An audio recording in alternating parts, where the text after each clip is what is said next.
he has to attack right away. Yeah, and I've seen that, LeBron. Game 6, Oh, yes. Game 6 in Boston. I still have nightmares of that game. If he goes out and plays like that, then they're easily going to win this series. I think Tracy wanted to get his outfit from yesterday on TV again. So good. But he did what you said, T-Mac. He did, but here's the problem. That was in the NBA Finals. This is the first round. And I'm afraid if LeBron has to play like this to win games, he won't make it to the NBA Finals. I think Cavs fans wanted to see him make it out of this series. He dropped 46 and they only won by 3. Mac, I started looking for hotels, man. Toronto hotels. I mean, just think about it. See, look, it's We'll talk about it, but man, and they only won by 3 points. His greatness was, you know, just enough for Victor Oladipo to miss a wide open shot. We'll get to that. We'll get to that. My fault.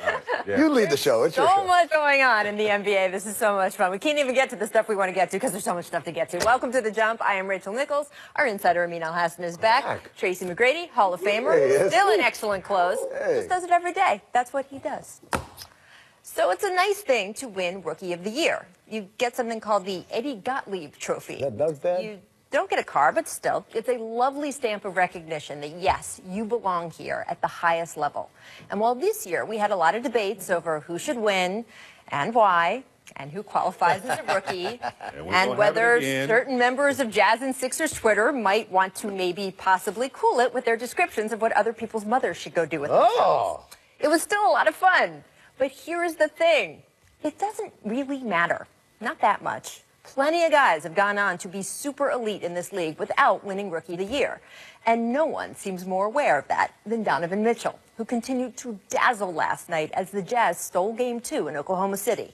We can do the stats part of this first because the stats are impressive. Through his first 2 playoff games, Mitchell has more points, 55, than any rookie guard in the last 50 years. And the man he passed to get there, yep, Mr. Michael Jordan. Also, if you break it down further and note that Mitchell scored at least 27 in each of those games, that puts Mitchell in the lone company of Kareem and Wilt, which is also not shabby.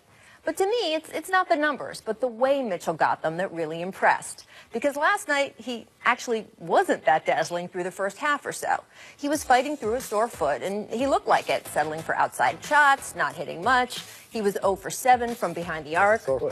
But both Rudy Gobert and Jay Crowder got in his ear and talked to him about being more aggressive and where he could find his driving lanes. And Mitchell did what he's done all season so well. He listened. If you've watched Utah this year, and hey, I get it, not everyone has, this has been one of Mitchell's many super impressive traits, his ability to absorb information and apply it. He is a sponge in the film room and also between the lines on court. And he's had a bunch of games where he has gotten better midway through. And indeed last night. Well, look at this layup right here at the end of the third.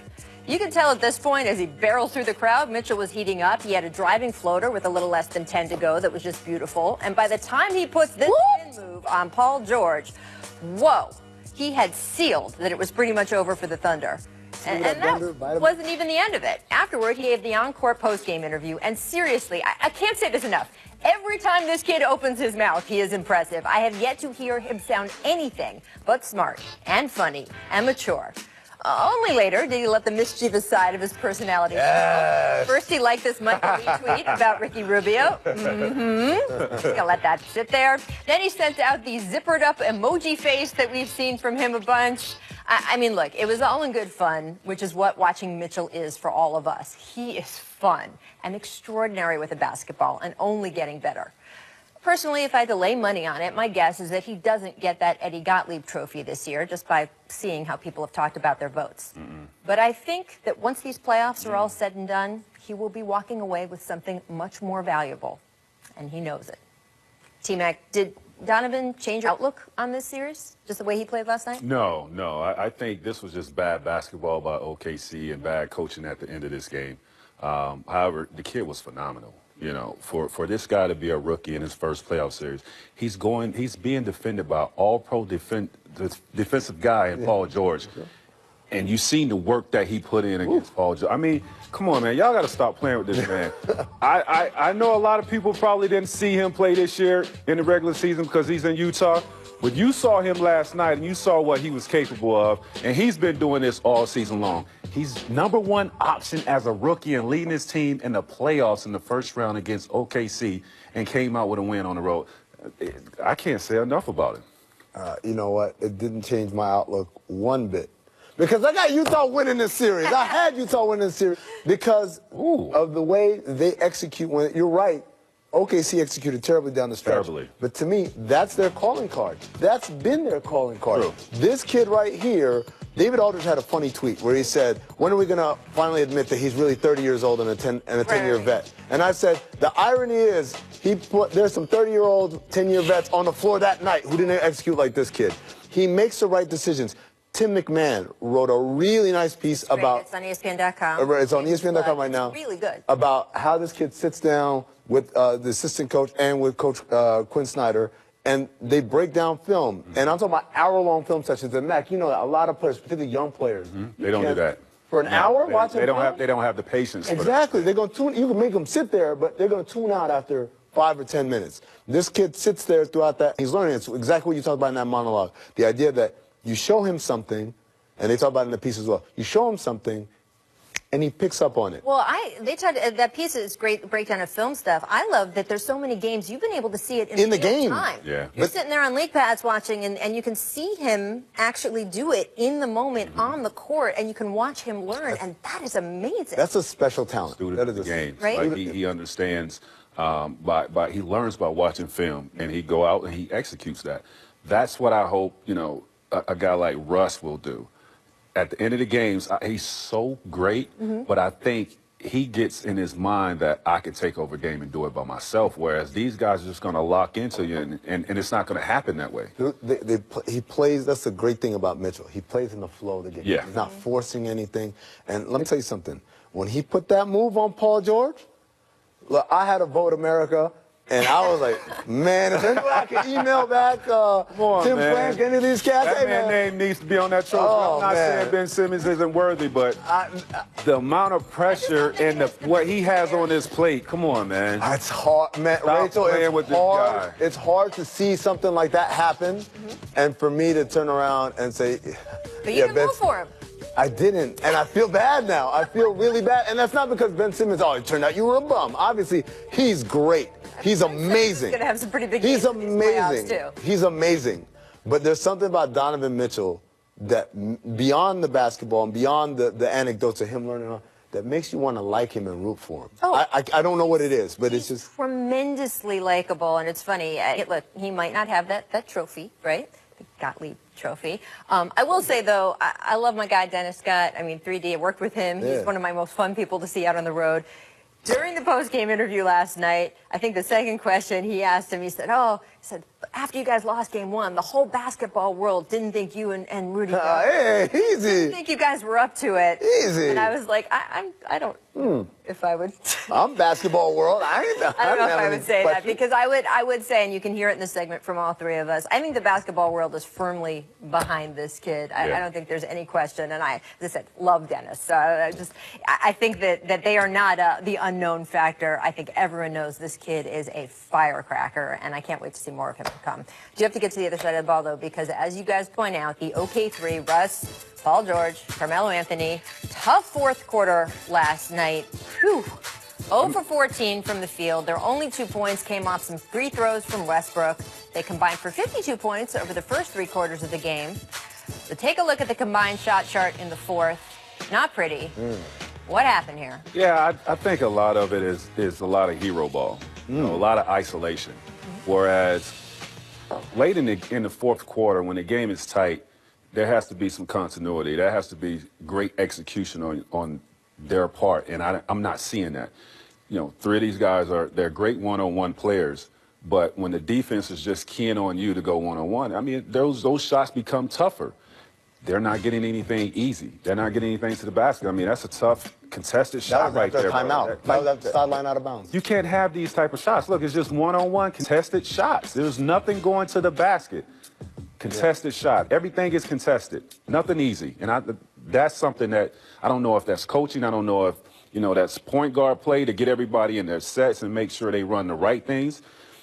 It comes down to this in the playoff games where you have to execute down the stretch. Mac, you're 100% correct. I actually had our video guys pull some clips of exactly that. The idea, whether it's coaching, whether it's players, the idea is this team is not executing. This is a quick shot from Carmelo Anthony, who was 2 for 6 at the time when he shot that thing. Right here, behind the back, pull up. Plenty of time on the clock. That wasn't the shot they needed to do. And then this was after a sideline out of bounds. They inbounded it, posted up Westbrook, and he takes that one-legged step back, fade away. The idea is, especially in those clutch moments, you have to be able to think the game. It can't be we're out there playing pickup ball. The irony is, after that play right there, they had back-to-back plays where they run high pick-and-roll between Russ and Adams, and Adams got wide open layups at the rim, dunks at the rim. Look, they were hurt in the end. Adams got thrown out of this game. Fouled out of this game. So I think that also affected. Sure, as far as Steven Adams scoring, right, but the idea is they ran action that makes people move and makes the ball move, and not just, hey, let me go behind the back and do this one-legged step back. These are not good shots. And that's what the playoffs are about. The playoffs are what separates guys who are just out there hooping and then guys, like you said, doing our homework, watching tape, knowing tendencies, pushing people towards things that we know they kind of already impulsively want to do anyway, even though that's not the best thing to do. Right. And look, Russ was one of the best clutch players in the NBA last year. Some of his clutch numbers were the best in the NBA. So he knows how to do this, and we'll have to see what they do. And we also have to point out, it is different. But it's different when it's a 7-game series, when they're game planning. This is what I was about to say, is Quinn Snyder. There is a reason why Quinn Snyder is a Coach of the Year candidate. His game planning, especially defensively, is what sort of powered this team through so much. So we're seeing it in the playoffs. Everyone's bringing their best. It is fun to see. We're also seeing Playoff P, which is Paul George. That is the new nickname that his teammates have had a little fun with. Here is PG and Melo last night, followed by Melo and Russ reacting after game. Well, take a listen here. It's not like it's a name I'm trying to live up to. You know, give it back now. Playoff P is wins and loss. Playoff P is out there regardless. He just talked about playing with Playoff P finally, and just getting a chance to see him getting it going like that. That's his name? Playoff. That's the new name? I don't know. I'm gonna let Russ answer that one. Playoff P. It was PG, then he changed the number and he became PG-13 in Indy. Now, Playoff P. How do you feel about all these nicknames? I don't care, man. I mean, whatever you want to call yourself, as long as you perform. Do better than the playoff Pete last night. That's all I care about. I don't care about all He wasn't a dog last night. He just didn't. And the game was rough. There's injury questions about him. I think his hip, right? Yeah. So I'm not going to brag. By the way, I want to, I know this is a topic, but I want to just say one last thing about the last topic. Yeah. Because a lot of times we pile on people and we don't give credit. I thought they executed defensively very well, the Thunder. The Thunder, yes. The Thunder, defensively, they did the right things. They executed at a level that I don't regularly see on regular season games. So I got to give them a lot of credit on that end of the floor.